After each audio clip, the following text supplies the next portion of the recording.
Hey, hey, hey, men, woman, welcome to it. It is the Ace Micheals Show. I'm Ace Micheals. Happy to be with you. I'm always happy to be with you because you make me feel brand new. Oh, snap. What y'all know about that? Y'all know about that old school. Anyway, man, if you ever want to be on the show, all you have to do is send us a message. You can contact us at the information and just say, hey, I want to be on your show. How do I get to be on your show, man? And then we can put you on the show. That way you can speak your mind, voice your opinions, ideas, suggestions, convictions, beliefs, all that can be explained and more, uncovered. Come out of the closet on the show. Why not? Come on. Anyway, my guest today is Arabella. I like the sound of that. I like to say it. I just like to say it. Arabella. It's good stuff. Arabella Dawn is with us today. She's an actress and a model. Welcome to the show for the first time, Arabella Dawn. Hello, I'm happy to be here. Thank you for having me, Ace. Oh, we are happy to have you. It's been a long time coming. I asked you like 50 times. You probably thought I was internet stalking you. I was, but not in that way. You know what I mean? So that's what's up. So welcome to the show. Tell us a little bit about what's going on in your world. Dorland? Well, thank you for having me, Ace. I'm so excited to be here, and I know you weren't internet stalking me. Yes. Um, For obvious reasons. Sort of, but not really. Well, what's going on with me right now is I've just got so many exciting things happening in my career. I've got a new modeling contract. I've been offered a lot of parts, but because of COVID, we've had to stop them all. So I'm hoping to pick up on those soon. I'm just so excited about this new modeling career.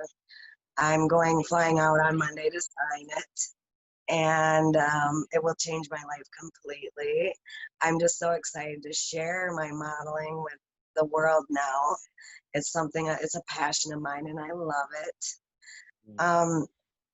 I decided to do this back when I was very ill and I had almost died. So I decided I'm just gonna go for what I want. So here I am. There you are. There you are. Now tell me a little bit about what kept you from doing this from the get-go. You know, like sometimes people come out of the gate and they just do what they're planning to do from the get-go. So what was stopping you at the get-go? What made you say, nah, I'm going to put this off. I'm not ready for this right now. This is not my thing. Well, I think from the get-go when I was younger, I wanted to be a jockey. So I actually rode racehorses for many years. Oh, wow. Yeah, so that was my dream. And I was just a horse girl, and that's all I wanted to do was horses. So for many years, I did ride racehorses. But I got seriously injured and then accidentally ended up pregnant because all my pills failed from while I was having all the surgeries to reconstruct my face, because I had been kicked in the face by a horse. So I decided that racehorses probably wasn't the safest career. What? And then Whoa, you can't just drop that in the middle of the sentence and then move on. So you got kicked in the face by a horse? I did. I lost 5 teeth. What kind of pain is that? Like, I can't even imagine. What the hell? What in the hell? To be honest with you, I don't remember much of it. Did you blacked out after you got hit? Yeah, I only remember a few little moments. I remember running my tongue up along my mouth and there was no teeth there. Wow. Yeah. So was that one of those things where, you know, as you approach death, you appreciate life? That wasn't the actual instant. Wow. That wasn't my near-death experience that made or break me. No, it wasn't it. It took you more. It took you more of a push to say, it wait a did. second.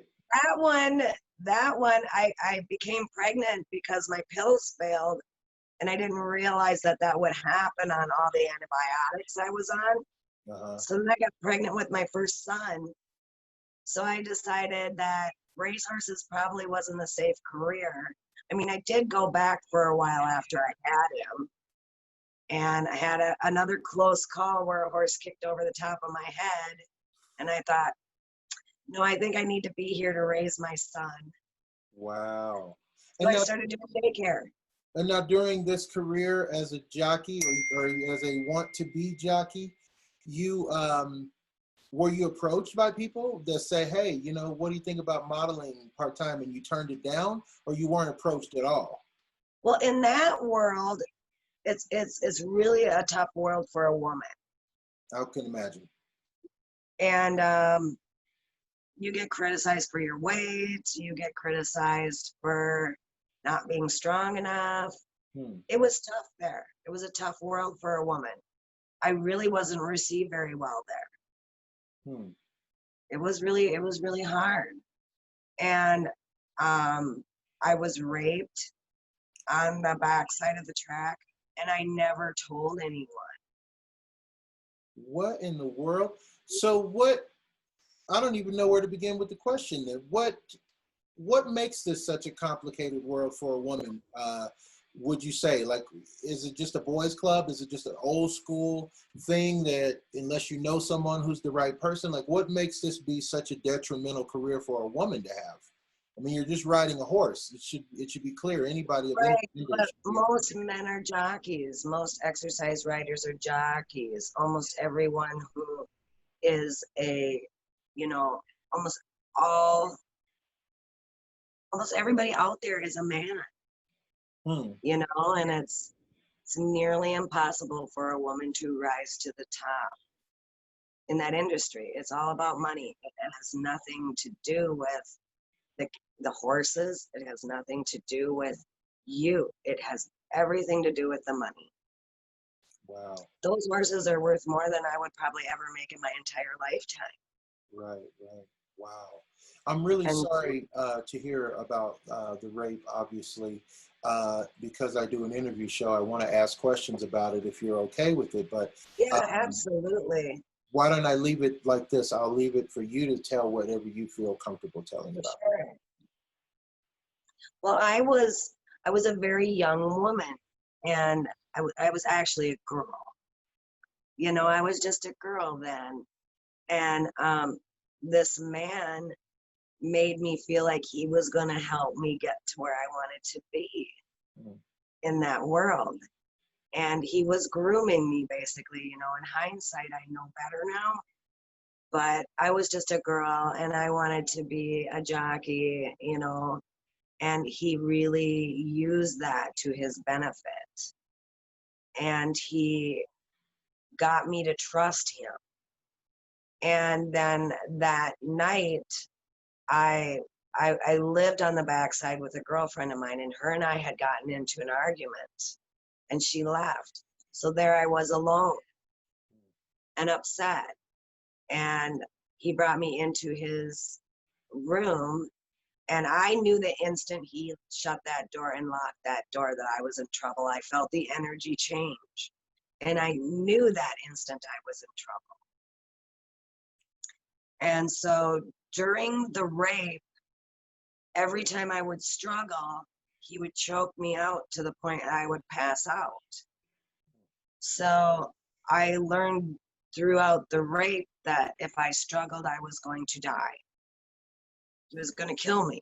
Mm. Mm-hmm, mm-hmm. So my thoughts during that time that it was happening, the only thoughts I had in my head was, is my mother ever going to find my body? Oh my God. Because I thought I was never going to get out of there. Mm-hmm. I thought I was not going to get out of there. So my self-preservation was that if I fight, I will die right here and now. If I don't fight, I might have a chance of getting out of here. Mm. So my thoughts were to not fight, to try to stay friends with this man, and maybe I can walk away. But So meanwhile, thinking my mom's never going to find is my mom ever going to find my body? so you said try to stay friends with this man. So you had already pre-seen that after this event you were going to see this individual again and you're going to run into him, and so you might as well figure out now how to make it comfortable because it's inescapable that you guys are going to see each other again. And did he act differently afterwards? Did he act like oh, something's changed in our relationship now, or like wow, what was his effect? You know what I'm saying? When he was done with me, he basically told me that I asked for it, that the way I behaved was why this happened, Wow. and I shouldn't wear tight tank tops. I shouldn't wear tight jeans. That is why this happened to me. And that if I ever said anything, I will never ride racehorses again. I will never be allowed on the back side of that track again. I mean, he basically let me know that I would be ruined if I ever said anything. And I was so young. I was like 17 years old. Mm. I didn't know better. I didn't know better. And the backside of a racetrack has its own laws, its own police, its own everything. It's a very different place than the rest of the world. Huh. And so, So so after that incident, how did you move on? I mean, obviously you did move on. How did you get him out of your life? How did you get your life back onto a different path? Like, how did you, how do you move forward from that?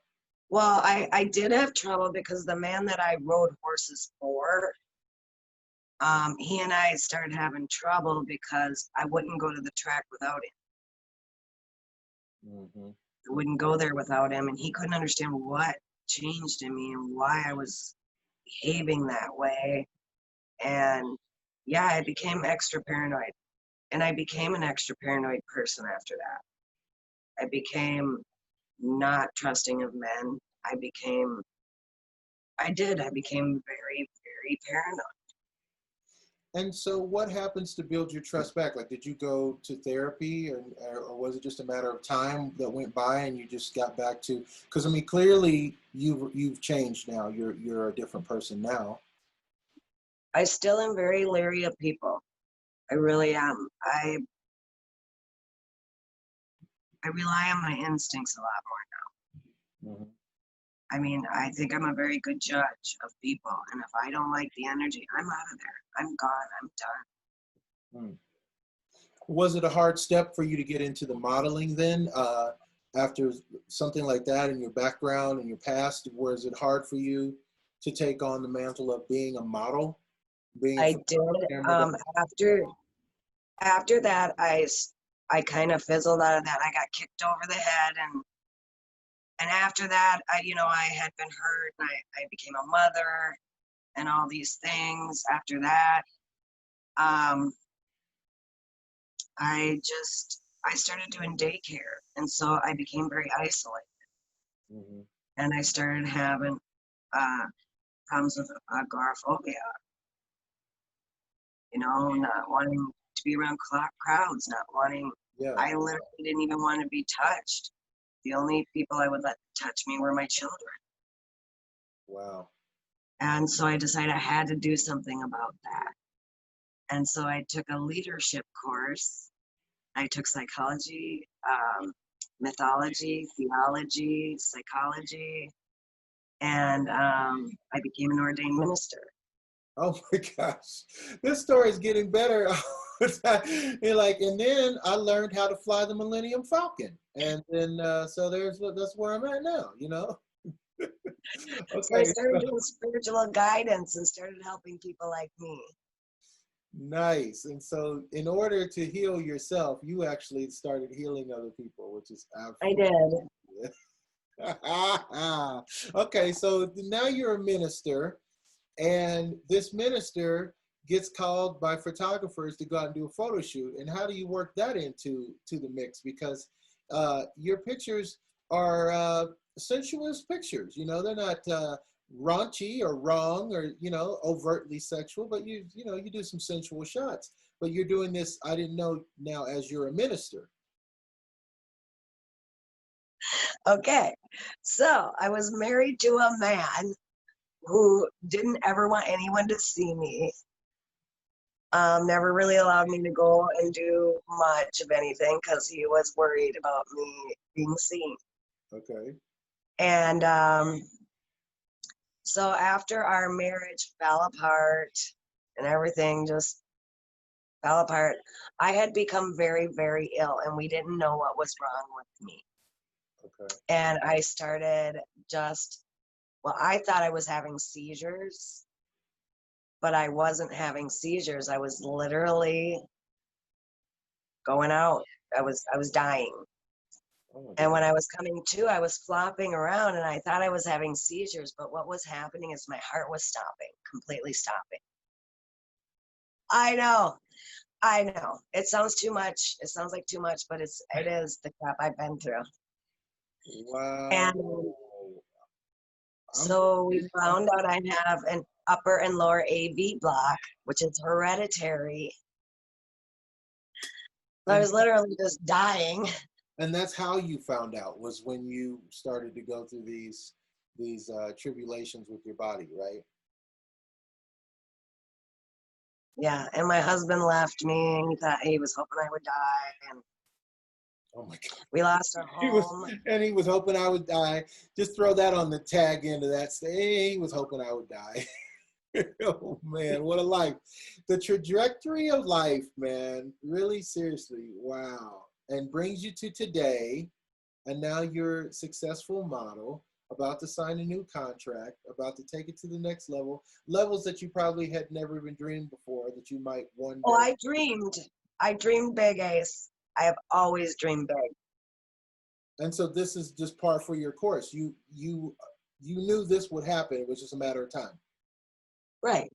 I didn't know how it would happen. I wasn't sure how it would happen, but I believe that somebody's got to do it. Why not me? Right.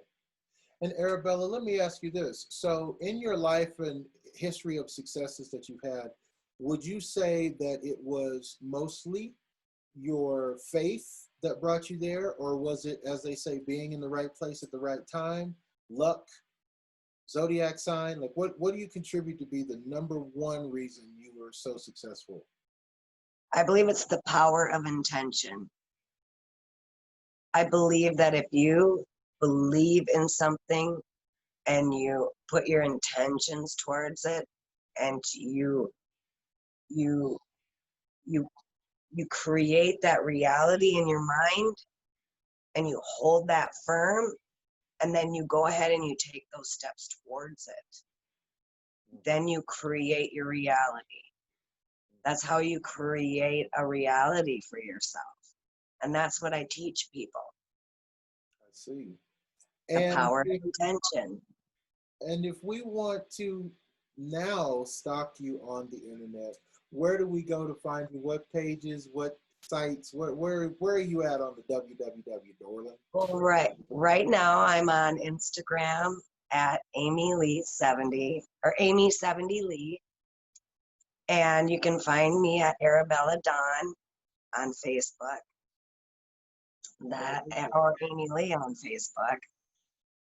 And Um, before we run out of time, because we always will run out of time on the show, give me one piece of advice you would give a young girl who wants to be you right now. Uh, what would you say to her? I would tell her to not listen to what everybody else is telling you. Don't listen to the no's and the people who say you can't, because I have never listened to the people who tell me I can't. And as a matter of fact, the people who say that I can't, they make me try even harder.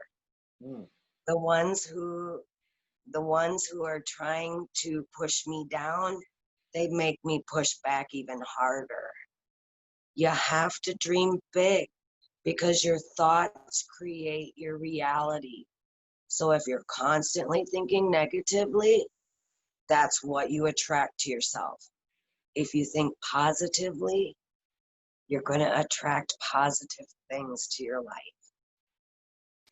That's what I believe. And that is what's up. Hey, man, it's been the Ace Micheals Show. Thank you for joining me on the show today. I agree with everything Arabella said. It is true. You'll never find someone that's in a group of people and they say, you know why we elected him president? Because he's the most negative person we know. Anyway, you know what I say at the end of every show. Live the life you love the life you live. Thank you.